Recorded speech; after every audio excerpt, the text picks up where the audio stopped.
बिस्मिल्लाहिर्रहमानिर्रहीम। अस्सलाम वालेकुम दोस्तों, मैं हूं Chaudhary Mohammad Akbar, advocate high court. आज मैं गुफ्तगू करूंगा कि RL2 क्या होता है। दोस्तों,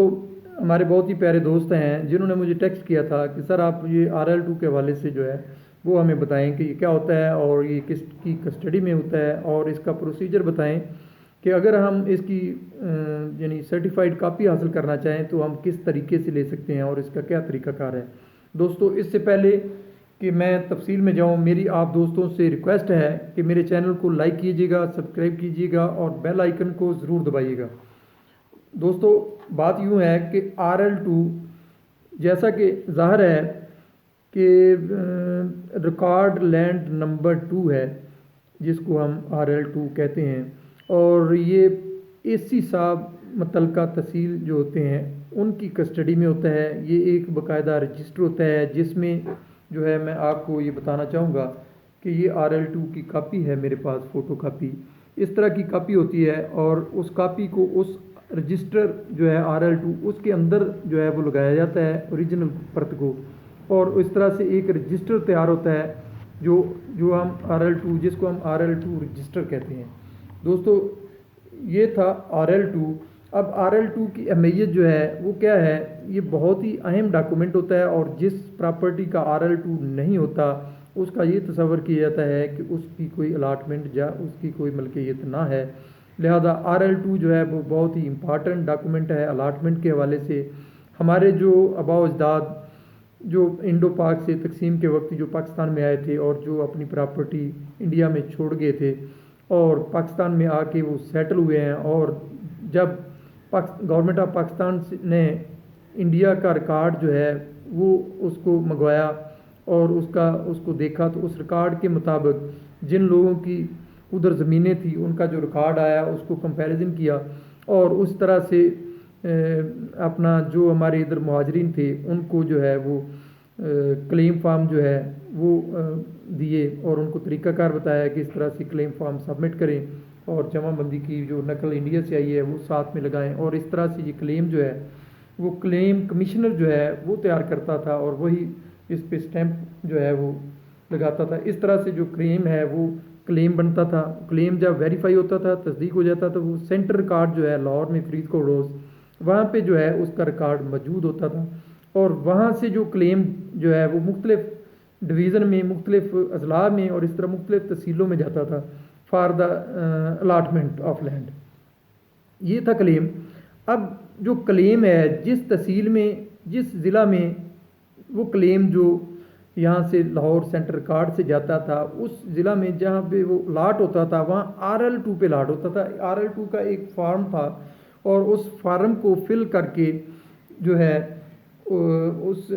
फार्म यानी जो मेरे पास ये RL2 का कापी मौजूद है, इसमें सबसे पहले जो है वो अलाटी का नाम लिखा जाता था, उसके वालिद का नाम लिखा जाता था, उसकी कौम लिखी जाती थी, और इसी तरह से उसका क्लेम फार्म नंबर लिखा जाता था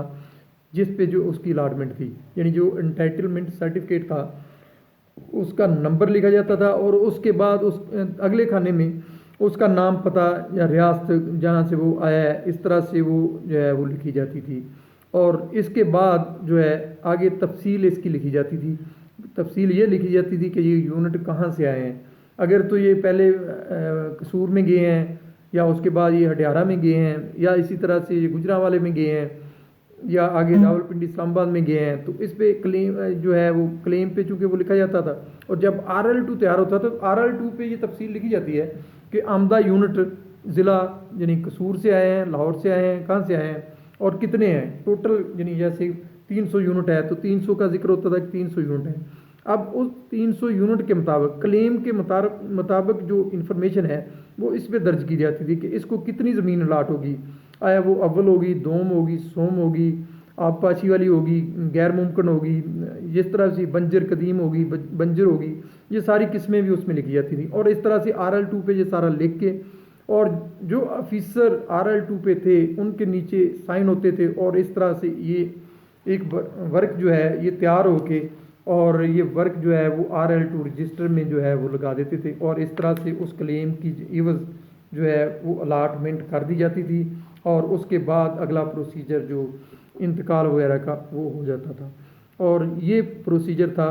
कि ये RL2 क्या चीज़ है और इस पे कौन सी अलाटमेंट होती है। जो महाजरीन हमारे इंडिया से आए हैं पाकिस्तान, उनको जो क्लेम मिले हैं, उन क्लेम के एवज जो उनको अलाटमेंट हुई है वो RL2 के हुई है, और उसका सारा जो रिकॉर्ड है वो RL2 पे आ गया। RL2 जो है वो जो तहसील में AC साहब हैं, असिस्टेंट कमिश्नर हैं,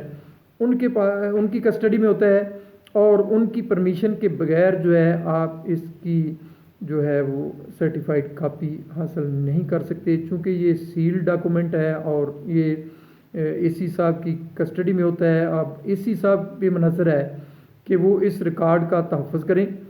इसकी किसी को सर्टिफाइड कापी जारी करें या ना करें। ये बैंड डॉक्यूमेंट है और सील है। जब कभी बोर्ड ऑफ रेवेन्यू को इसकी ज़रूरत पड़ती है तो AC साहब को लिखते हैं, तो AC साहब जो है वो जो RL2 रजिस्टर जो है वो